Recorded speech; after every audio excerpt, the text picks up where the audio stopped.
నమస్కారం city news కి స్వాగతం ముందుగా ముఖ్యాంశాలు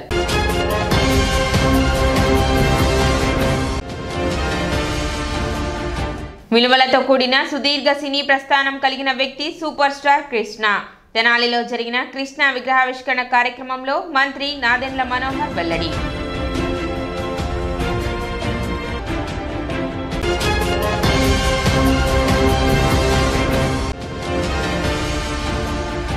కాటూరి ఆర్ట్ గ్యాలరీలో ఏర్పాటు చేసిన ఎన్టీఆర్ కాంస్య విగ్రహాన్ని ఆవిష్కరించిన మాజీ మంత్రి ఆలపాటి రాజేంద్రప్రసాద్.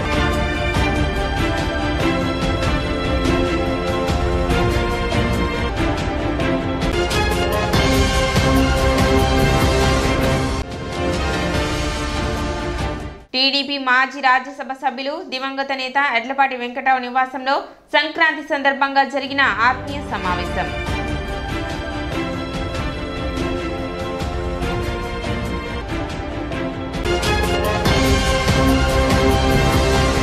విజయవాడ గుంటూరు కన్నా మెరుగైన పట్టణంగా తెనాలిని అభివృద్ధి పరుస్తామని మంత్రి నాదెండ్ల మనోహర్ పేర్కొన్నారు. ఆదివారం పట్టణ 23వ వార్డులో నూతనంగా నిర్మించిన సీసీ రోడ్లను మంత్రి నాదెండ్ల మనోహర్ శంకుస్థాపన చేసి ప్రారంభించారు. ఈ సందర్భంగా ఆయన మాట్లాడుతూ ఈ రోడ్డు నిర్మాణానికి సంబంధించి ఈ ప్రాంతవాసులు పడ్డ కష్టాలు వర్ణనాతీతం అని, గతంలో శాసనసభ్యునిగా పనిచేసినప్పటికీ అనివార్య కారణాల వల్ల రోడ్డు నిర్మాణం చేయలేకపోయామని, అయితే గత ఎన్నికలలో ఇచ్చిన హామీ ప్రకారం రోడ్డు నిర్మాణం చేపట్టినట్లు మంత్రి నాదెండ్ల మనోహర్ అన్నారు. సమిష్టిగా ఆలోచించినప్పుడే అభివృద్ధి చేయగలుగుతామని చెప్పారు. 20 లక్షలతో పార్కు నిర్మాణం, 40 లక్షలతో సీసీ రోడ్ల నిర్మాణం ఈ ప్రాంతంలో చేపట్టనున్నట్లు మంత్రి నాదెండ్ల వెల్లడించారు. అదేవిధంగా కేంద్ర మంత్రి పెమ్మసాని చంద్రశేఖర్ సహకారంతో 2 గేట్ల మధ్య అండర్ పాస్ గానీ ఫ్లైఓవర్ నిర్మాణానికి కృషి చేస్తామని మంత్రి నాదెండ్ల మనోహర్ హామీ ఇచ్చారు. కార్యక్రమం చేసుకున్నప్పుడు ప్రజలందరూ కూడా ఎదురు చూసే ఒక సమస్య పరిష్కారం జరిగినప్పుడు ప్రభుత్వం పైన ఒక నమ్మకం, అదేవిధంగా మీరు అందించే ఈ ఆశీర్వచనలు. ఇందాక మహిళలు చాలామంది పాపం ఎంతో ఆప్యాయంగా ఆశీర్వదించి ఎంతోమంది మేము ఈ రోడ్డు మీద మేము పడిపోయాము చాలాసార్లు అని చెప్తుంటే ఆ పాత రోజులే గుర్తుకొచ్చినాయి. గతంలో నేను కూడా శాసనసభ్యుడిగా చేశాను. సమాచారం సరిగ్గా నాకు అందక పూర్తి అవగాహన లేక అప్పుడు కూడా ఏంటంటే అది సివిల్ మ్యాటర్ డిస్ప్యూట్గా ఉంది, లీగల్ ప్రాబ్లం ఉందనే ఆలోచనతోటి మున్సిపాలిటీ వాళ్ళు కూడా అదే విషయం నా దృష్టికి తీసుకొస్తే అది పెండింగ్ ఉండిపోయింది. కేవలం ఒక 60-70 మీటర్ల రోడ్డు కోసం 2 వార్డుల ప్రజలు దాదాపు 14,000 మంది ఈ ప్రాంతంలో నివసిస్తూ ఉంటారు. వాళ్ళకి ఇటువంటి ఇబ్బంది కలగకూడదు అని చెప్పి ఆ రోజున ఎన్నికల సందర్భంలో నేను మాటిచ్చాను. మా సోదరులందరూ కూడా కష్టపడి ఆ రోజు సమావేశం ఏర్పాటు చేశారు.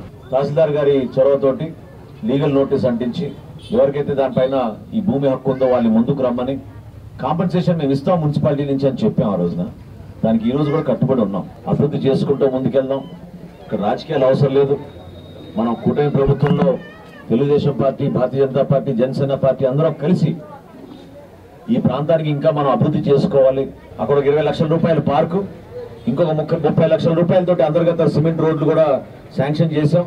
టోటల్ 60 లక్షల రూపాయలు ఒక 2-3 నెలల్లోనే ఈ ప్రాంతంలో చక్కగా అభివృద్ధి చేసి మీరందరూ కూడా ఏ విధంగా కోరుకున్నారో అభివృద్ధి చేసి మనం చూపిద్దామని చెప్పి మీ సహకారం ఎంతో అవసరం. లా అండ్ ఆర్డర్ విషయంలో ఎక్కడ కూడా కాంప్రమైజ్ ఉండదు. గతంలో ఎప్పుడు లేని విధంగా మనం తెనాలిని అభివృద్ధి చేసుకుందాం. విజయవాడ కన్నా గుంటూరు కన్నా ఇంకా మెరుగైన పట్టణంగా 100% మనం తెనాలిని మార్చేయడం మనం చేసుకుందాం. దానికి మీరు అందరూ కూడా సహకరించండి. ఎంపీ గారు ఇక్కడ కేంద్ర మంత్రి అయ్యారు. ఆయన సహకారం కూడా తీసుకుని 2 గేట్ల మధ్యన మనం తప్పకుండా రైల్వే అధికారులతోటి మనం వీలైతే అండర్ పాస్ కూడా మనం ఏర్పాటు చేసుకునేటట్టు ఖచ్చితంగా మనం ఒక ప్రణాళిక సిద్ధం చేసుకోవాలి. ఎందుకంటే 3వ ట్రాక్ కూడా వస్తుంది. 3వ ట్రాక్ వచ్చినప్పుడు ఈ 2 గేట్ల మధ్య మనకి గ్యాప్ చాలా తగ్గిపోతుంది. సో ఎట్టి పరిస్థితుల్లో కూడా భవిష్యత్తులో ఉపయోగపడే విధంగా మనం ఫ్లైఓవర్ అయినా కానివ్వండి, లేకపోతే అండర్ పాస్ అయినా కానివ్వండి అవ్వాలి. మీకు కల్పించాల్సిన మౌలిక సదుపాయాలు, రక్షిత మంచినీరు కానివ్వండి, వీధి దీపాలు కానివ్వండి, మీకు ఆరోగ్య సమస్యలు లేకుండా ఇక్కడ ఉన్న అధికార యంత్రాంగాన్ని కానివ్వండి ఎప్పుడు కూడా మీకు అందుబాటులో ఉండి తప్పకుండా మున్సిపాలిటీ నుంచి శానిటేషన్ విషయంలో కూడా పొరపాటు లేకుండా మీ వెంట నిలబడతామని చెప్పి ఈ సందర్భంగా తెలుపుకుంటూ కార్యక్రమంలో vice chairperson Attota Nagaveni, municipal commissioner Bandi Seshana, tahsildar Gopalakrishna, councillor Toka Sirisha, పలువురు కూటమి నాయకులు, కార్యకర్తలు పాల్గొన్నారు.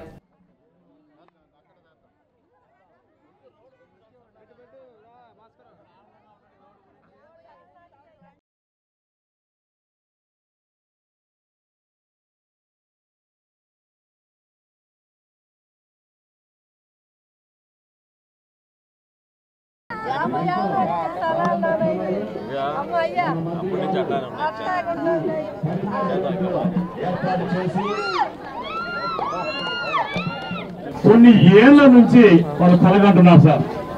మా కళ ఎప్పుడు తీరుతుంది ఎప్పుడు వేసి వాళ్ళు అలా అలా అలా అని చెప్పి కొన్ని సంవత్సరాల నుంచి దగ్గర 40 సంవత్సరాల నుంచి అని చెప్తున్నారు. అంటే ఒక జనరేషనే మారిపోయిందని కూడా చెప్పవచ్చు. ఆ కళను నిజం చేసినటువంటి మహోన్నత వ్యక్తి మారినటువంటి శ్రీ నాదెండ్ల మనోహర్ గారి వలనే రేపు సాధ్యమైనది ఖచ్చితంగా చెప్తాను. ఎందుకంటే మాకందరికీ కూడా ఒక గొప్ప అంబ్రెల్లానండి. ఈ అంబ్రెల్లాలో ఏంటంటే కనుక మేము ఏదైనా చేయడానికి సిద్ధంగా ఉన్నామో చేయగలమనేది అనే దానికి సజీవ సాక్ష్యం ఈ రోడ్డు సార్. ఈ రోడ్డు సార్ ఎన్ని చోట్ల రోడ్ల శంకుస్థాపనలు జరుగుతున్నాయి, ఎన్ని చోట్ల ఇట్లాంటివి జరుగుతున్నాయో మీరు అందరూ గమనించాలి. మాకు ఎప్పుడైనా మంత్రి గారు మమ్మల్ని పిలిచారు అంటే మాతో ఏం చెప్తారంటే ఒక పని టాస్క్ అప్పచెప్పి ఆ టాస్క్ కంప్లీట్ అయ్యే వరకు వెంట పడతారు అన్నమాట. అది ఏమైనా చెయ్యి, ఆ పని కావాలి అంతే, దట్స్ ఆల్. ఏమైనా ఇష్యూస్ వస్తూ ఉంటాయి చిన్న చిన్నవి, సార్ నోటీసులో పెడుతుంటాము, సార్ ఎప్పటికప్పుడు దిశానిర్దేశం చేస్తూ ఉంటారు. ఎప్పుడు ప్రజల వాళ్ళకి ఏమి కావాలి అని ఆలోచించే నేను చూసిన వ్యక్తుల్లో అరుదైన వ్యక్తి మన మంత్రి గారు. ఎప్పుడు ప్రజల సంక్షేమమే ప్రాధాన్యత సార్కి. ఎక్కడ చూసినా కానీ ఎక్కడ ఈ రోడ్డు బాగు చేద్దాం, ఆ రోడ్డు బాగు చేద్దాం. ఇప్పటికి సుమారు మొన్న కూడా ఓ మీటింగ్ లో సార్ చెప్తే ఉన్నాం 600 కోట్లు శాంక్షన్ చేయించారు మన విజయవాడ దుగ్గిరాల జరుగుతోంది. తెలుగువారి సంస్కృతి సాంప్రదాయాలను ప్రతిబింబించేదే సంక్రాంతి పండుగ అని మంత్రి నాదెండ్ల మనోహర్ అన్నారు. తెనాలి మండలం పెదరావూరులోని మంత్రి నాదెండ్ల మనోహర్ వ్యవసాయ క్షేత్రంలో ఏర్పాటు చేసిన సంక్రాంతి సంబరాల్లో పాల్గొన్నారు.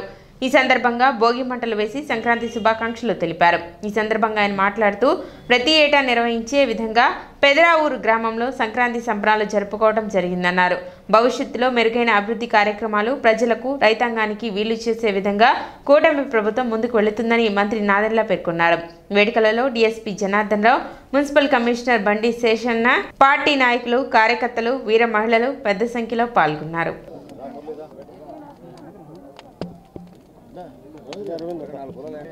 సంక్రాంతి శుభాకాంక్షలు.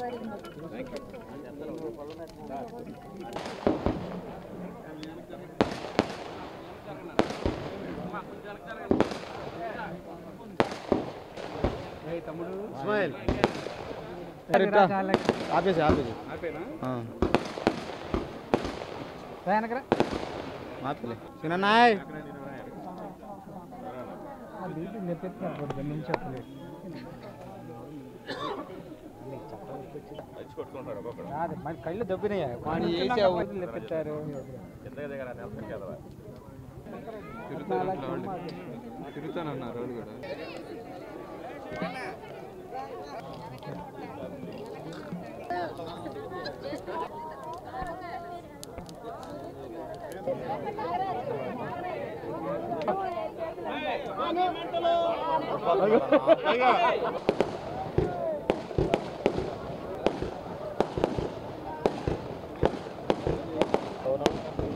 మనందరం కూడా పెద్దల్ని గౌరవించుకొని మన రైతాంగాన్ని గౌరవించుకొని వాళ్ళు పడిన శ్రమ గుర్తించే విధంగా ఒక అద్భుతమైన కార్యక్రమం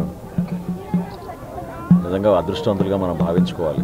ఈ రోజున ప్రతి ఏటా చేసేటట్టు చక్కగా భోగి మంటలు ఏర్పాటు చేసుకుని మిత్రులందరితోటి ఈరోజు పెదరావూరులో ఈ కార్యక్రమం చేసుకున్నాం. మన భవిష్యత్తుకి ఎప్పుడు కూడా మంచి జరగాలని ఈ భోగి మంటల ద్వారా ఇంకా మనం మెరుగైన అభివృద్ధి కార్యక్రమాలు ప్రజలకి మేలు చేసే విధంగా రైతాంగానికి ప్రత్యేకంగా మన కూటమి ప్రభుత్వం చేసిన కార్యక్రమాలు ప్రతి ఇంటికి కూడా ఒక చిరునవ్వు నింపే విధంగా సంక్రాంతి పండుగని ఎల్లప్పుడూ మన తెలుగు రాష్ట్రాల్లో ఎంతో అద్భుతంగా జరగాలని మనస్ఫూర్తిగా నేను ఈ సందర్భంగా కోరుకుంటున్నాను. ఎంతోమంది మన కుటుంబాల నుంచి ఇతర ప్రాంతాలకి ఉద్యోగ అవకాశాలు లేక మన దగ్గర పాపం మన బిడ్డలందరూ కూడా ప్రయాణం చేసి దూర ప్రాంతం దేశాలు కూడా ప్రయాణిస్తూ ఉన్నారు. ఆ పరిస్థితులు మారాలి. మనకి అమరావతి రాజధాని నిర్మాణం జరగాలి. ఈ ప్రాంతంలో పెట్టుబడులు రావాలి. తెనాలి నియోజకవర్గం ఖచ్చితంగా ఎంతో అభివృద్ధి చెంది ఈ ప్రాంతంలోనే స్థిరపడే విధంగా చక్కటి అవకాశాలు కల్పించుకుని 2025లో ప్రతి ఇంట్లో కూడా వెలుగు నింపే విధంగా అందరం కలిసి పనిచేద్దామని ఈ సందర్భంగా మరొకసారి ప్రజలందరికీ కూడా సంక్రాంతి శుభాకాంక్షలు. ధాన్యం కొనుగోలు విషయంలో గతంలో కూడా మనం చూసాం. వైఎస్ఆర్సీపీ ప్రభుత్వం ఎన్నికల సందర్భంగా చెల్లించాల్సిన బకాయిలు దాదాపు 1674 కోట్ల రూపాయలు రైతులకి ఎగ్గొట్టి 8 నెలలు దాటినా కూడా వాళ్ళకి ఆ నిధులు తిరిగి ఇవ్వలేదు. కూటమి ప్రభుత్వం ఏర్పడిన తర్వాత గౌరవ ముఖ్యమంత్రి గారు చంద్రబాబు నాయుడు గారు, అదేవిధంగా ఉప ముఖ్యమంత్రి గారు పవన్ కళ్యాణ్ గారు ఖచ్చితంగా మనం రైతులను ఆదుకోవాలనే ఆలోచనతో ఆదేశాలు ఇచ్చినప్పుడు కష్టకాలంలో, అంటే ఈ రోజున ఆర్థిక పరిస్థితుల్లో ఇబ్బందులు ఉన్నా కూడా నెల రోజుల్లోనే ముందుగా రైతులందరికీ కూడా 1674 కోట్ల రూపాయలు గత ప్రభుత్వం చేసిన బకాయిల్ని మా ప్రభుత్వం చెల్లించింది. ఖరీఫ్ మాసంలో కనివినీరైన రీతిలో ధాన్యం సేకరించినప్పుడు కేవలం 48 గంటల్లోనే మేము డబ్బులు వాళ్ళ ఖాతాలో వేస్తామని ఒక నమ్మకం ప్రజల్లో తీసుకొచ్చి ప్రతి రైతు సహాయ కేంద్రాల్లో యంత్రాలు ఏర్పాటు చేసి టార్పాలిన్లు కూడా రైతులకి మేము సబ్సిడీ రూపంలో తీసుకెళ్ళి అందించి ఊహించని విధంగా 8 నుంచి 24 గంటల లోపే 94% మంది రైతులకి డబ్బులు వాళ్ళ ఖాతాలో జమ చేయగలిగాం. సుమారు 28 లక్షల మెట్రిక్ టన్నుల ధాన్యం మా కూటమి ప్రభుత్వం అనేక జిల్లాల నుంచి సేకరించాం. ఇంకా చేయాల్సింది ఉంది. మధ్యలో తుఫాను వస్తుందనే ఆందోళనతోటి రైతులు కొంచెం అలజడి సృష్టించిన కొంతమంది చాలా ధైర్యంగా నిలబడ్డారు. నేను మాటిస్తున్నా మీకు, మా కూటమి ప్రభుత్వం ఎప్పుడు కూడా మీకు అండగా నిలబడుతుంది. మాజీ రాజ్యసభ సభ్యులు దివంగత నేత ఎడ్లపాటి వెంకట్రావు నివాసంలో సంక్రాంతి సందర్భంగా ఆత్మీయ సమావేశం నిర్వహించారు. మంత్రి నాదెండ్ల మనోహర్, మాజీ ఎమ్మెల్యే గోగినేని ఉమా, మాజీ మహిళా కమిషన్ చైర్పర్సన్ ననపనేని రాజకుమారి, ఎడ్లపాటి తేజ, రఘునాథ్ బాబు మరియు ఎడ్లపాటి కుటుంబ సభ్యులు, అభిమానులు పెద్ద సంఖ్యలో ఈ ఆత్మీయ సమావేశానికి హాజరయ్యారు. ఈ సందర్భంగా ఆయన చిత్రపటానికి పూలమాలలు వేసి నివాళులు అర్పించారు. ఎడ్లపాటి వెంకట్రావుతో ఉన్న అనుబంధాన్ని గుర్తు చేసుకున్నారు. ఎప్పటికీ మర్చిపోలేని వ్యక్తి స్వర్గీయ ఎడ్లపాటి వెంకట్రావు అని ఈ సందర్భంగా వారు కొనియాడారు.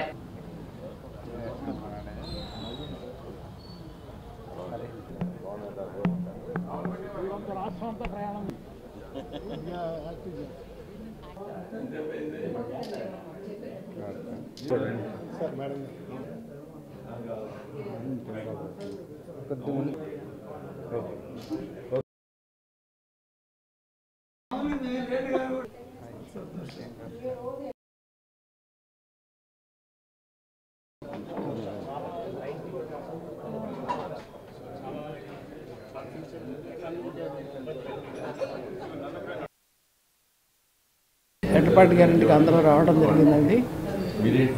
గెట్ టుగెదర్ ప్రోగ్రాం కోసమని ఎడ్లపాటి గారి కుటుంబ సభ్యులు మమ్మల్ని పిలిచారు. మనోహర్ గారు అందరూ కూడా రావడం జరిగింది. ఇక్కడ ఎడ్లపాటి గారి కుటుంబం అంతా కూడా కలవడం జరిగింది. మళ్ళీ ఆయన చూస్తున్నట్టే ఉంది, ఆ విగ్రహం చూస్తే ఆయన ఎవరూ మర్చిపోలేరు. ఎప్పుడు కూడా నవ్వుతూ పలకరిస్తూ ఇక్కడే కూర్చుని అందరిని ఆహ్వానిస్తూ ప్రతి సంవత్సరం కూడా 2-3 సార్లన్నా ఆయన కలిసేవాళ్ళం.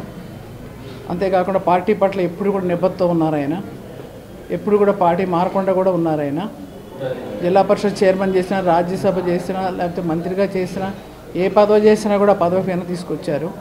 ప్రతి ఒక్కళ్ళని మారుమూల గ్రామం నుంచి వచ్చినా కూడా పేరు పెట్టి పిలిచేవాడు ఆయన. ఎవరిని మర్చిపోయేవాడు కాదు ఆయన.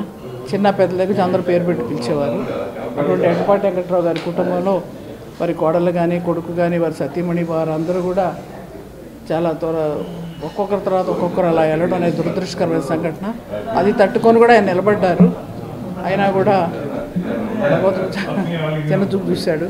ఆయన వయసు కూడా పెద్దదైనప్పటికీ కూడా దాదాపు 100 సంవత్సరాలు ఆయన చాలా బాగా ఉన్నారు. ఇప్పుడు చిన్న విరామం.